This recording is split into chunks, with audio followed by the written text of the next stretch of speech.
Apa-apa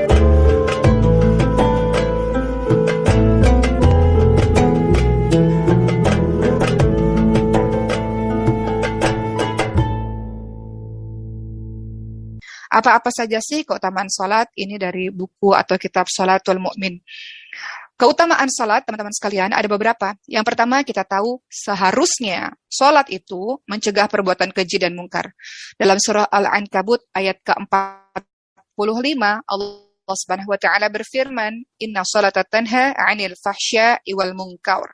Salat itu mencegah perbuatan keji dan mungkar. Kalau dia salatnya betul, salatnya khusyuk, bacaannya betul, gerakannya betul, maka seharusnya salat itu jadi benteng baginya untuk tidak melakukan perbuatan-perbuatan jahat, perbuatan-perbuatan zalim. Dalam surah Al-Ankabut ayat 45 yang tadi dibacakan, Allah Subhanahu wa taala berfirman bahwa inna sholata tanha 'anil fahsya'i wal munkar. Salat itu mencegah perbuatan keji dan mungkar. Itu keutamaan salat yang pertama, seharusnya. Kemudian berikutnya, lalu apa sih keutamaan salat yang kedua? Salat adalah amalan yang terbaik setelah syahadat. Kita tahu rukun Islamnya ada syahadat, kemudian salat, dan yang lain-lain. Kemudian kita bisa lihat dalilnya dalam hadis riwayat Bukhari Muslim, di mana pada saat itu ada seorang yang bertanya kepada Rasulullah SAW, Ayyul a'mali afdal? Wahai Rasul, perbuatan atau amalan yang paling baik itu apa sih? Maka Rasulullah SAW menjawab, as-salatu liwaktiha. Salat yang tepat pada waktunya. Jadi kalau tidak ada uzur syar'i, kalau tidak ada alasan-alasan yang syar'i, ya baik untuk salat tepat pada waktunya. Sehingga yang kedua, keutamaan salat adalah salat merupakan amalan terbaik setelah 2 kalimat syahadat. Ketiga, keutamaan salat adalah salat bisa membersihkan dosa-dosa. Ini berdasarkan hadis riwayat Muslim di mana Rasulullah SAW bersabda, salat fardu yang 5 waktu itu adalah seperti sebuah sungai yang airnya mengalir melimpah di depan pintu rumah salah seorang di antara kalian. Lalu ia mandi dengan air itu setiap hari 5 kali. Jadi maknanya salat itu berfungsi untuk membersihkan dosa-dosa. Atau kita lihat dalam hadis yang lain dari Abu Hurairah radhiyallahu anhu, Rasulullah SAW bersabda, salat yang 5 waktu dari satu salat ke waktu salat berikutnya, juga Jumat satu ke Jumat berikutnya, Ramadan satu ke Ramadan berikutnya, bisa jadi menghapus dosa-dosa di antara kedua waktunya. Antara sholat subuh menuju ke sholat duhur, bisa menjadi penghapus dosa. Dari sholat duhur menuju ke asar, bisa menjadi penghapus dosa. Dari asar menuju ke maghrib, bisa menjadi penghapus dosa. Juga Jumat satu ke Jumat berikutnya, Ramadan satu ke Ramadan berikutnya, bisa menjadi penghapus dosa selama pelakunya menjauhi dosa-dosa besar. Jadi keutamaan sholat yang ketiga adalah sholat itu membersihkan dosa-dosa kita. Antara subuh tadi sampai nanti zuhur, mungkin dalam perjalanan beberapa jam ini kita melakukan dosa dengan lisan kita, dengan perbuatan kita mungkin. Dan dosa itu yang akan menghapuskan, sholat itu yang akan menghapuskan dosa-dosa kita. Kemudian yang keempat, keutamaan dari sholat adalah sholat itu adalah cahaya di dunia dan cahaya di akhirat bagi orang yang melakukannya. Hal ini kita lihat dari hadis riwayat Ahmad, Rasulullah SAW bersabda, barang siapa yang menjaga sholat 5 waktunya, maka sholat itu menjadi cahaya baginya.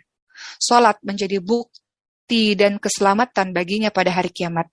Dan barang siapa yang tidak menjaganya, tidak menjaga sholat, maka dia tidak mendapatkan cahaya, juga tidak mendapatkan keselamatan. Ya. Berikutnya dalam hadis yang lain kita juga lihat dalam hadis riwayat Muslim sama Rasulullah SAW bersabda, wassalatu nur, bahwa salat itu adalah cahaya.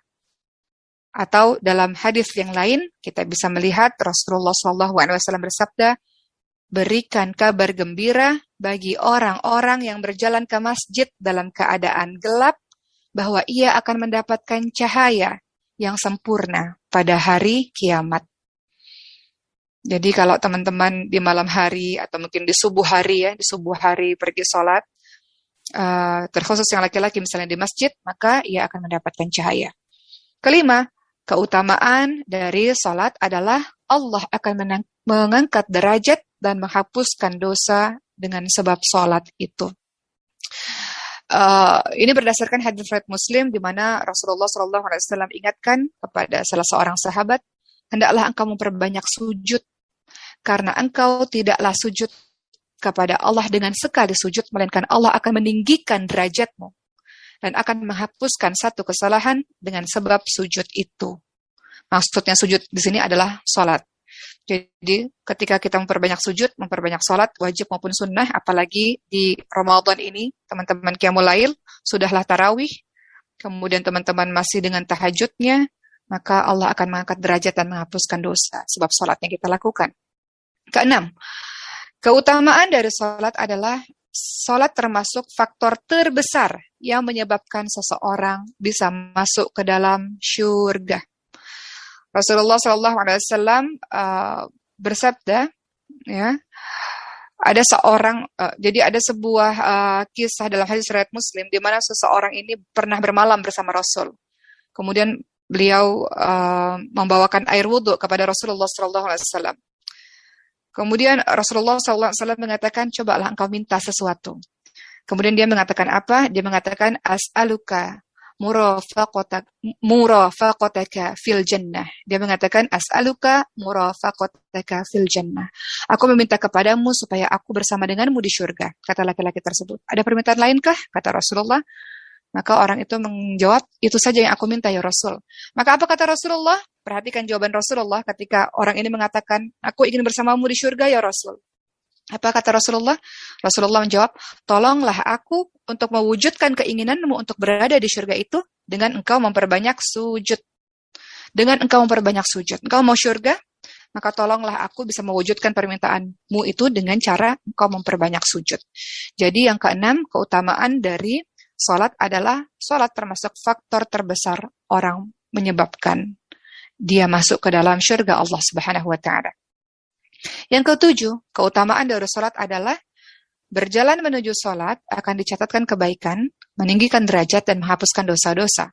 Dalam hadis riwayat Muslim, Rasulullah SAW bersabda, barang siapa bersuci di rumahnya, berwudu di rumahnya, lalu dia menuju salah satu rumah Allah untuk menunaikan salat yang Allah wajibkan, maka salah satu langkah kakinya akan menghapuskan kesalahan dan langkah kaki lainnya meninggikan derajat.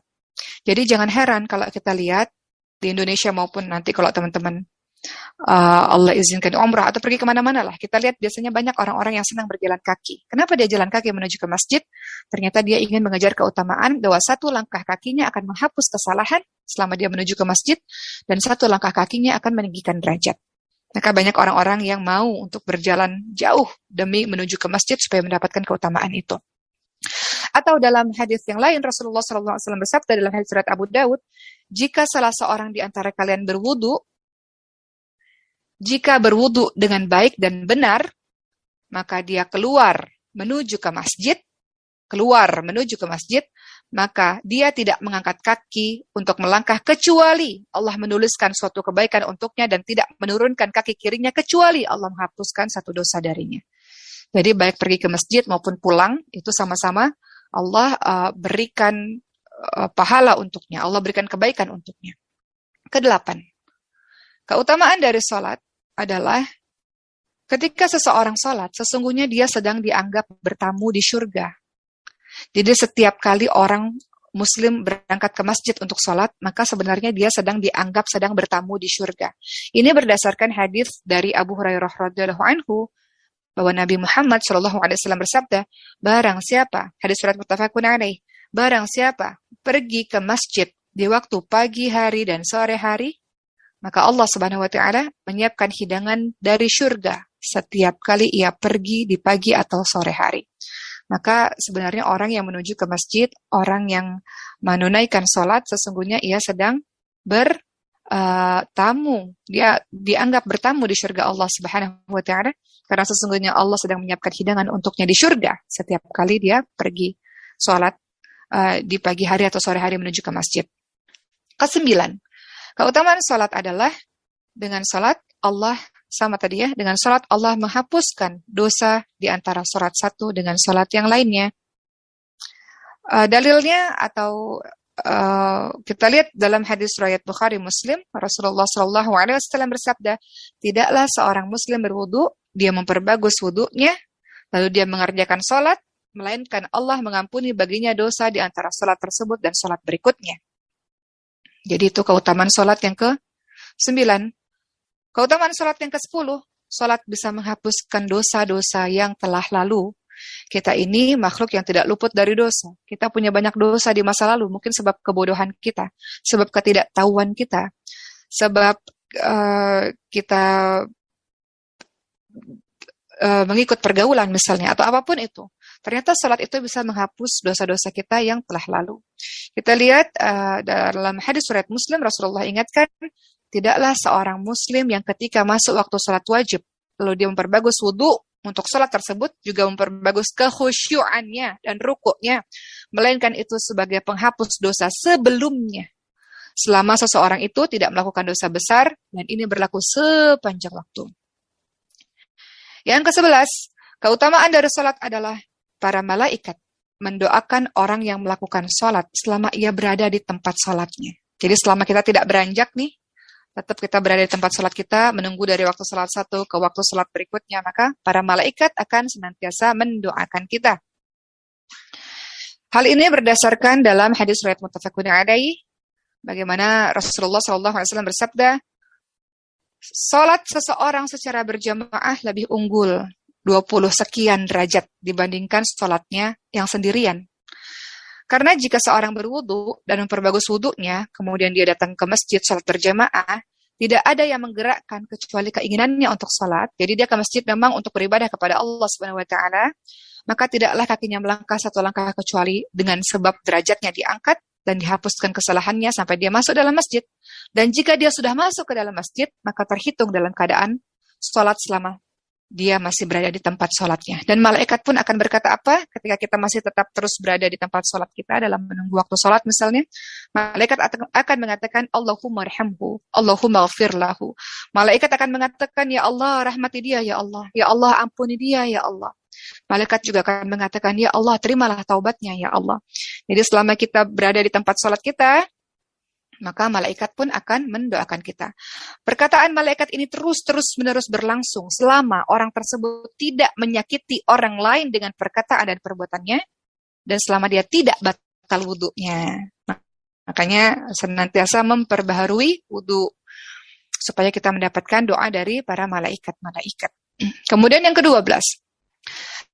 Apa sih keutamaan sholat, teman-teman sekalian? Yang ke-12 adalah jika kita tertinggal sholat misalnya. Padahal biasanya kita tidak pernah tertinggal sholat. Biasanya kita tertib nih. Kita selalu senantiasa sholat berjamaah. Misalnya untuk perempuan di rumah, kita atau laki-laki di masjid. Tapi ada satu waktu yang karena satu dan lain hal tidak sengaja tertinggal. Maka apa yang terjadi? Kita sudah berniat untuk bisa sholat berjamaah. Maka apa yang terjadi? Maka dia mendapatkan pahala sebagaimana orang yang ikut dalam sholat jamaah itu. Makanya luar biasa berjamaah ya. Walau kita tertinggal sholat, misalnya kita orang sudah 2 rakaat, 3 rakaat, kita baru datang gitu. Kemudian kita bergabung bersama mereka, tertinggal sholat. Padahal biasanya kita nggak pernah tertinggal sholat. Maka kita akan mendapatkan pahala sebagaimana orang yang ikut dalam sholat jamaah itu. Kata Rasulullah SAW apa dalam hadis riwayat Abu Daud?